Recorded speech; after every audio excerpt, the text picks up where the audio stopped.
Hello everyone, my name is SurrealBeliefs, and today we have one question to answer. Who is Vlad von Carstein? Before we even cover that, we need to talk about Sylvania, the former ruler of Sylvania. Now, Sylvania is a location where the winds of magic blow strongly. Whenever you have that going on, weird things go on. Like in Bretonnia, you have a duchy called Musion, and that is where you also have very dark magics gravitating all towards one location. Now, the former rulers of Sylvania would be the Von Drax, and they would have one last ruler, Otto von Drax, and he was a cruel man, terrible to his people. He was not loved by them at all.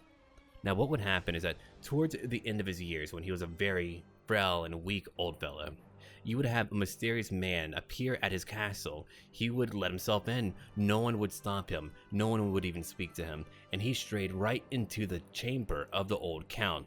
He would introduce himself as Vlad von Carstein.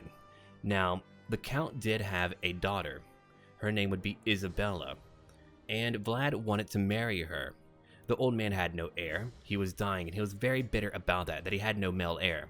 So, he would permit it. And at that point, they would rouse up a old priest of Sigmar. His name would be Victor Gutmann, and the priest would see them married. Now, after that, the old count would finally pass on. Now, Vlad von Carstein, while not being as cruel as Otto von Drax, he wasn't really a moral fellow either. He would actually kill the uncle of Isabella, and that would be Uncle Leopold, and he would throw him through a window from Castle Drakenhof. Now, Vlad was very strange to the people of Sylvania. He was a little bit weird. He would never eat in the presence of other people. He would never walk during the day outside. And no one really wanted to bother him. Why? The Von Drax were very cruel for many years and would kill people for even a slight question. Because of that, they left him alone. Why? Vlad von Carstein left all of the people alone too. And they were fine with that. They went alongside their business and they weren't too bothered by it. Now, over time, people in the castle would begin to vanish. And they were being replaced by other mysterious people who were just as strange as Vlad von Carstein, but they weren't really too worried about that. Now, all that would happen from this point on is that you would have a very stable and calm rule, and no one doubted how powerful the count was too, because now Vlad von Carstein was a count of Sylvania. You would have Bernhoff the Butcher, who would lead a famed company who would ride into town demanding tribute from Vlad von Carstein. Vlad would go up to him and cut him down as a mere weakling. When you have a name in Warhammer in the old world called Bernhoff the Butcher, you know he's a very imposing man, but Vlad cut him down, and then he killed the entire mercenary band while his own bodyguard was able to watch. He would pick their teeth, and at that point, the count was a lot more popular in Sylvania. Keep in mind, Sylvania didn't really want to adhere to any of the rules in the Empire. And so here, he made sure that the laws were kept and that the guilty were killed. I mean, when you think about it, when you've had nothing but cruel leaders, Vlad von Carstein is actually a breath of fresh air for all of them, right? Now, what would happen days later? You would have Isabella who would fall ill. You would have physicians all around Sylvania who would come to tend to her. And one would even claim that her heart did stop, which would mean that she's dead. But Vlad said, don't worry about it. And days later, she would reappear again. But she appeared much more pale, and she would only walk at night, much like her husband. You would also have the nobility of Sylvania. They didn't really care for Vlad von Carstein, but they didn't bother him either. Why? Well, he didn't bother them. You're beginning to notice a trend here. It's a very cruel land, and you kind of just want to go with the flow. You don't want to really cause a buck in the trends. A little thing would happen over time. You would have people from the villages who were beginning to vanish, and then you would have the living dead, the undead, who were beginning to gather in higher and higher numbers. Initially, it wasn't a big deal. They were very, very few. And they only ever went after those who would disobey the count. And again, things are becoming a little bit more blunt and apparent to the people. Now, if they were able to escape the undead, then somehow they would die anyway in a strange accident. How weird, right? Now, the only ones who were immune to any of these type of accidents or even attacks were those who were allied or even loyal to Vlad von Carstein. Then you would have the nobles of Sylvania who had not yet bent their knee to the count, and due to fear, due to a want to preserve their own lives, they would eventually swear to him, which is a good choice. If Vlad goes, swear to me, you swear to him, or you're not going to make it very far. Even if you left Sylvania, you would not get very far at all. Now, Vlad did so well that a few of them even wanted him to potentially sit upon the imperial throne. Now, keep in mind, the von Carsteins were evidently, an ancient family that could actually trace their lineage back to the founding of the empire.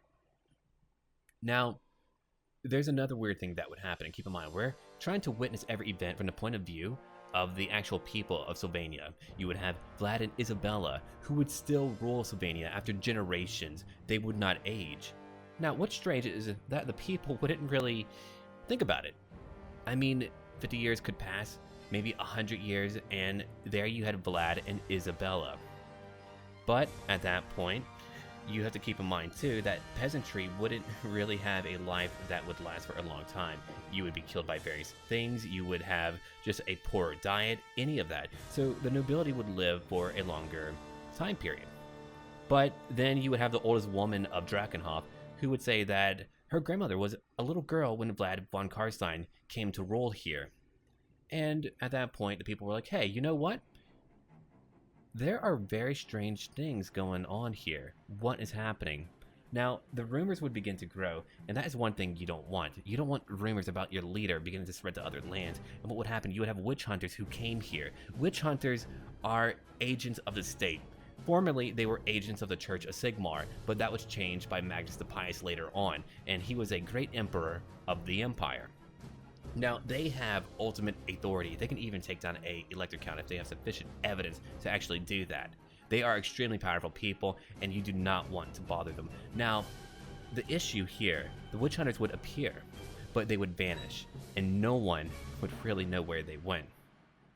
Then you would have Isabella von Carstein, who was once ill, and her illness would begin to spread to every noble family in the court who had actually allied with the count. And then you would just have a town filled with people who were very pale, who would only come out at night. And the number of people who were beginning to vanish began to increase. And then you would have people driven from their temples. We're talking about the gods Sigmar, Tel, Ulrich. You would have priests of Mor who adhere to the concept of death and all of that and all of the rites that come with that. They were driven away from Sylvania, and the dead were allowed to pile up. I mean, you're walking into a dark and grim town. Think of Duskwood in Warcraft.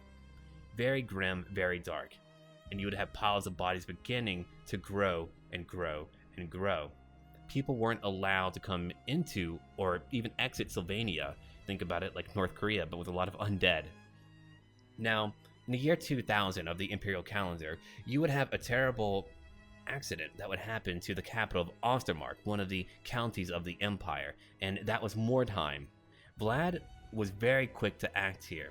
You would have a great meteor of warpstone, that type of crazy element that can warp and change things, that would land right in the city and would destroy half of it.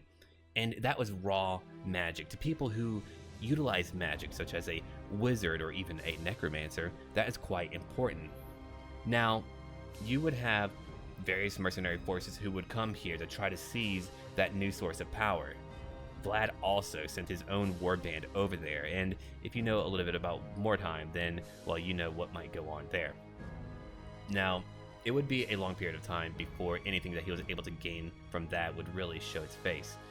10 years later, after Mordheim was destroyed, you would have Vlad von Carstein, who would stand atop the battlements of Castle Drakenhof, and he would begin to read from one of the books of Nagash. There are 9 books of Nagash, and he read from one of them. Now keep in mind, Nagash was the first necromancer. He was a powerful wizard who was able to create the first vampires. Here is when he would use that warpstone that he recovered from Mordheim. He would begin to read from that book, and then magic began to flow over Sylvania, going through the gardens of Mor and going into every grave in Sylvania. If you remember, the dead were piling up in graves. The dead were all over. You would have zombies that would begin to lurch forth from the ground. You would have skeletons beginning to claw through the soil. You would have ghouls who would move from their lairs, and they all obeyed Vlad von Carstein. And that is when you would have the very beginning of the Wars of the Vampire Counts, or the Vampire Count Wars, which is a terrible time for the Empire. In the very beginning, the Sylvanian armies would go to the northwest, and they would actually cross the River Styr. and that would border, of course, Stirland and Sylvania, and they would go for Telepi. And you would have an undead force very vast here. They would blacken the distance with their numbers, and it was really, really terrible. You would even have each vampire noble who pledged their loyalty to Vlad von Carstein, who would lead their own individual armies too. And you would even have humans who would fight for Vlad. Not only the undead, but you had the remaining humans who would also fight for him. Then you would have what was called the Battle of Essen Ford. The undead would fight the Talbotland army of Attila III. Before the battle, you would have Vlad von Carstein, who would promise them all that, hey, I will forgive you, I will leave you alone if you actually surrender. And at that point, the general of Attila would say, hey, you know what? Attack now. I mean, they were definitely scared here. You had a new foe, something that they haven't really encountered before. The undead, sure, may have been encountered, but not in a number so vast. And they would begin to shoot, and as the undead fell, well, they would come back. He would reanimate them. Vlad was very powerful with magic, and he would reanimate them. You would have knights charging in, destroying the bodies, but again, they kept pressing forward. Imagine you're like at Thermopylae, but you're not fighting Persians in their many numbers. You're fighting the undead who are beginning to surge forward. Eventually, you're going to tire down. Now, you would have spirits begin to arrive too, and even those type of phantasms of horsemen beginning to sweep in. They would cause terror and fear throughout all of their lines. You would have zombies continuing to claw people down, and that is what was going on there. Eventually, the army of Attila was completely encircled, and Vlad would lead the final attack, leading his Black Knights, while you would have Whites of the Drakenhof Guard surrounding the enemy leader. And the forces of Attila were completely overwhelmed. Many would give up, but because they fought him, they killed everyone, and then he would use his powers to actually reanimate them. You have an enemy now who is not only powerful, but he's able to reanimate your dead. The Attilian general Hans Schlieffen was very angry watching his men being risen up by that undead lord. And after that, he would break free from his own capture, and he would even draw the blade from the scabbard of Vlad von Carstein and cut off his head. After that, Schlieffen was killed by a fellow called Conrad von Carstein, a deranged and evil vampire who followed Vlad. The remaining vampires would begin to fight to find out who would take over. You would have a Baron of Waldenhof, one of the towns in Sylvania, Hermann Posner. He would prevail and win. Now, he led the army, but then Vlad von Carstein would return. After that, Posner would try to get the mercy of Vlad von Carstein, but Vlad von Carstein said heck no, and killed him. The army of Talbotland was completely destroyed. You had a time period where you had strife in the empire, and then after that, Vlad von Carstein would move to the west, and he would head towards Middenheim. And then you would have what's called the Battle of Schwarzschafen. And Vlad was again cut down by a fellow called Gerrit Kruger. He was the leader of a knightly order called the Knights of the White Wolf. And after that, the army of Sylvania was defeated. But Vlad von Carstein was returning again in the following year. You would have Grandmaster Kruger, who was killed, and he was found at the foot of a Middenheim spire. Now, after that, the Knights of the White Wolf and even the Knights Panther were scattered by Vlad's undead army. And you would have even winged giants that were beginning to form in the sky and were beginning to sweep down and kill them too. You would have the soldiers of Middenheim who would be forced to retreat, and they would destroy every entrance into the city. They wanted to make sure that they couldn't be besieged. They thought, and by they I mean the leaders of Middenheim, thought that maybe they were safe now, that the undead army would no longer pose a threat to them. But Vlad would continue to destroy Middenheim being their city. And every time he did that, his army would grow even more. Every village and town, he would tell all of them, fight for me or die. I mean, if you oppose him, he's going to kill you and bring you back. And many tried to fight him, but they all learned their fate. And after that, you would have many people who would begin to either flee or they would join him. And then Vlad von Carstein would move to the east and would fight on the Old Forest Road through Holland. I keep saying Hochland, but apparently it's like Holland or Hulen. I can't remember which one. Now, if I am not getting pronunciation correct, you can let me know. And they would fight the army of Ausland too. And every army that was sent after him would be able to potentially stop him for a time period, but eventually they would be overwhelmed too. No one was really able to stop Vlad for all time. Every time they killed him, he would come back, and he would spread his own revenge. He would kill people, even out of battle. Then you would have a town called Blutov, and the vampire count fell again. 5 knights were able to pierce their lance through his body. And you even had a rune fang, and keep in mind, every elector count of the Empire would have a magical blade called a rune fang, crafted by a dwarven smith from years and years ago. But 3 days later, after that, Vlad was back again, ordering the execution of every prisoner outside the gates of Blutov. Then later on, you had all the northern provinces overrun and their armies completely destroyed. And finally, Vlad von Carstein came to Reichland. At that point, you would have a battle at Bogenhofen Bridge, Bogenhofen being another town. You would have a cannon that would actually shoot off von Carstein's head. But the cannon crew were killed, and the army was overrun again. Then by 2051, you would have the Sylvanian army finally laying siege to Altdorf, the capital of Reichland. Now, they tried every way trying to defend it. They put stakes into the ground, they added in a giant moat, but nothing worked. And you would have siege engines being built of human corpses that were able to lumber forward. And again, they were all being controlled by dark magic. You would have birds and bats in the sky trying to get blood from the people there. And again, Vlad said, hey, open the gates, and you can live and serve me, or you get to serve them when they die. Then you would have, at the current time of Reichland, their leader called Ludwig, and he was a claimant to the imperial throne. He wanted to actually give up, but then you had the Grand Theogenist, and to let you know, he's basically the battle pope of the empire, of the cult of Sigmar. And his name was the Grand Theogenist, Wilhelm III. And he would convince him being Ludwig, to actually fight Vlad instead. And then after 3 days of prayer, he would come out. I mean, he prayed in the Temple of Sigmar for 3 days, and he found out how. Now, the way that he wanted to defeat Vlad von Carstein was to finally get rid of his capability to reanimate, to come back to life.